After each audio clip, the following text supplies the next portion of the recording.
Upgrade, which is this sci-fi thriller from Lee Whannell, actor, writer, producer, director, best known for the Saw films and directed one of the Insidious films, now writes and directs this, which is a Blumhouse production, which is the name that you're seeing in front of all these movies nowadays.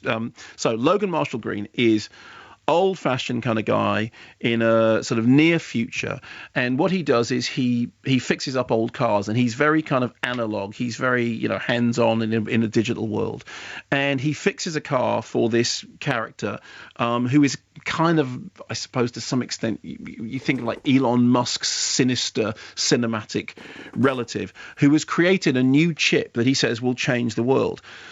On the way home from delivering the car, a violent attack happens, tragedy happens, he's left in hospital, he's left paralyzed, and then the tech guy comes along and says, look, I've got this implant which I've developed which will reconnect your neurons. And it works, it does, but it turns out that this implant, which is called STEM, has a consciousness which manifests itself as this voice like Hal from 2001, which can upgrade our hero. It can turn him into a sort of semi-cyborg, faster moving, thinking and fighting, which comes in handy when he decides that what he wants to do is to track down the men who jumped him and his wife. Here's a clip.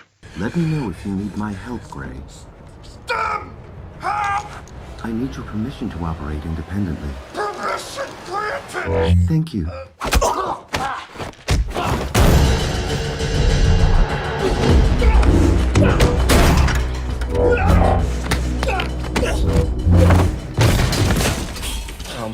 Okay, Stem, what are we doing, man? Just relax.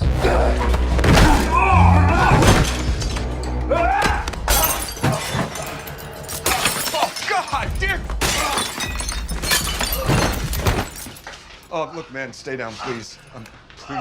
Please don't get up. Please don't get up. Please. Stay down, man. I think producer Simon takes particular pleasure in getting clips that literally consist of the sound of people having fights with very short bursts of dialogue. But you get the sense of what kind of film it is. So it's essentially $6 Million Man meets Knight Rider or Death Wish meets Terminator via that Steve Martin comedy All of Me. Do you remember that? I don't remember all. I remember the other ones you mentioned, but not okay, all of me. You don't remember no. All of Me? When No. it's like two beings in one body. Don't remember that? Okay, fine. Well, across the nation, people are shouting, you must see All of Me. All of Me is really funny. Really, really funny. Anyway, so the film was, I think it was originally called STEM, and then it played South by Southwest, where it went down better than anyone expected. I went in with fairly low expectations, I have to say. I really enjoyed it. For a start, it was a lot sharper than I expected. I mean, the story is just on the right side of almost but not quite credible. I mean, it takes just the right number of liberties with what you can actually believe in. The design is efficiently engaging. The jokes which happen, you heard them there, between our central character and the voice in his head, which is, as I said, this Hal-like computer voice which says, I can do that for you. Would you, which always makes you think you're going to find it hard to do that without a helmet, aren't you, Dave? And that's all done well. At the center of it, you have a very solid performance from Logan Marshall Green, who is a very good physical actor. Again, we come back to show, don't tell. If you're going to do something, don't have the character just explain it. Have them show you by the way they behave. But most importantly, it had teeth.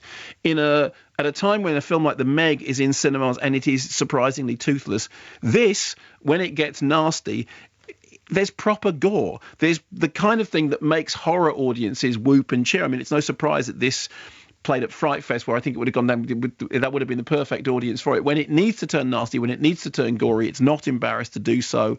Lee Whannell has cited Black Mirror as one of the things he was thinking about in terms of the overall concept of the story. And I see that. I mean, I definitely went into it thinking this is something that's going to be very very run of the mill, very by numbers, and I was surprised by it. I enjoyed it because it wasn't afraid to be nasty. It wasn't afraid to bite. I mean, yes, it's a daft idea, but it's a daft idea which is handled with just the right amount of a straight face to get away with it. Yes, it's an upmarket exploitation movie, but I thought it did what it did well. It did exactly what it says on the packet, and I enjoyed it much more than I thought I was going to. And it's called Upgrade, which pretty much tells you what you need to know about it.